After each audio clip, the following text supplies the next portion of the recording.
हंस और काग। पुराने जमाने में एक शहर में दो ब्राह्मण पुत्र रहते थे। एक गरीब था तो दूसरा अमीर। दोनों पड़ोसी थे। गरीब ब्राह्मण की पत्नी उसे रोज ताने देती, झगड़ती। एक दिन ग्यारस के दिन गरीब ब्राह्मण पुत्र झगड़ों से तंग आ जंगल की ओर चल पड़ता है, ये सोचकर कि जंगल में शेर या कोई मांसाहारी जीव उसे मारकर खा जाएगा, उस जीव का पेट भर जाएगा और मरने से वो रोज की झिक झिक से मुक्त हो जाएगा। जंगल में जाते उसे एक गुफा नजर आती है। वो गुफा की तरफ जाता है। गुफा में एक शेर सोया होता है और शेर की नींद में खलल न पड़े इसके लिए हंस का पहरा होता है। हंस जब दूर से ब्राह्मण पुत्र को आता देखता है तो चिंता में पड़ सोचता है, ये ब्राह्मण आएगा, शेर जगेगा और इसे मारकर खा जाएगा। ग्यारस के दिन मुझे पाप लगेगा, इसे बचाए कैसे? उसे उपाय सूझता है और वो शेर के भाग्य की तारीफ करते कहता है, ओ जंगल के राजा, उठो, जागो, आज आपके भाग खुले हैं। ग्यारस के दिन खुद विप्रदेव आपके घर पधारे हैं। जल्दी उठे और इन्हें दक्षिणा दे रवाना करें, आपका मोक्ष हो जाएगा। ये दिन दोबारा आपकी जिंदगी में शायद ही आए, आपको पशु योनि से छुटकारा मिल जाएगा। शेर दहाड़कर उठता है। हंस की बात उसे सही लगती है और पूर्व में शिकार हुए मनुष्यों के गहने थे, वे सब के सब उस ब्राह्मण के पैरों में रख शीश नवाता है, जीभ से उनके पैर चाटता है।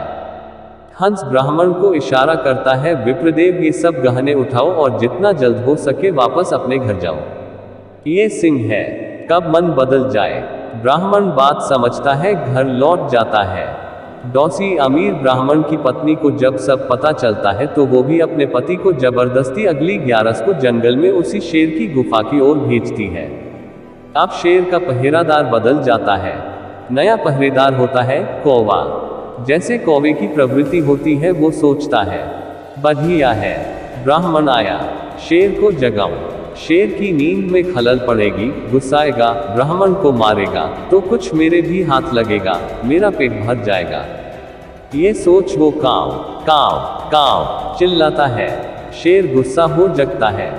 दूसरे ब्राह्मण पर उसकी नजर पड़ती है, उसे हंस की बात याद आ जाती है। वो समझ जाता है कौवा क्यों काव काव कर रहा है।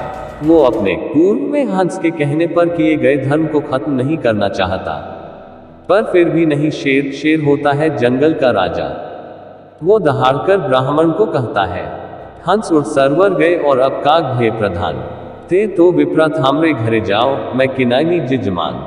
अर्थात हंस जो अच्छी सोच वाले, अच्छी मनोवृत्ति वाले थे, उड़ के सरोवर यानी तालाब को चले गए हैं और अब कौवा प्रधान पहरेदार है जो मुझे तुम्हें मारने के लिए उकसा रहा है।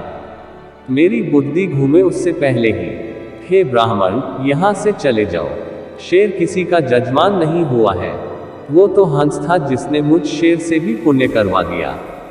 दूसरा ब्राह्मण सारी बात समझ जाता है और डर के मारे तुरंत प्राण बचाकर अपने घर की ओर भाग जाता है।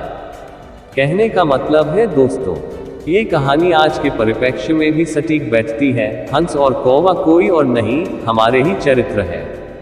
कोई किसी का दुख देख दुखी होता है और उसका भला सोचता है, वो हंस है। और जो किसी को दुखी देखना चाहता है, किसी का सुख जिसे सहन नहीं होता, वो कौवा है। जो आपस में मिलजुल भाईचारे से रहना चाहते हैं, वे हंस प्रवृत्ति के हैं। जो झगड़े कर एक दूसरे को मारने लूटने की प्रवृत्ति रखते हैं, वे कौवे की प्रवृत्ति के हैं। तारांकन: कार्यालय में, व्यवसाय में, समाज में या किसी संगठन में हो, जो किसी सहयोगी साथी की गलती या कमियों को बढ़ा चढ़ा के बताते हैं, उसको हानि पहुंचाने के लिए उकसाते हैं, वे कौवे जैसे हैं। और जो किसी सहयोगी साथी की गलती कमियों पर भी विशाल हृदय रखकर अनदेखी करते हुए क्षमा करने को कहते हैं, वे हंस प्रवृत्ति के हैं।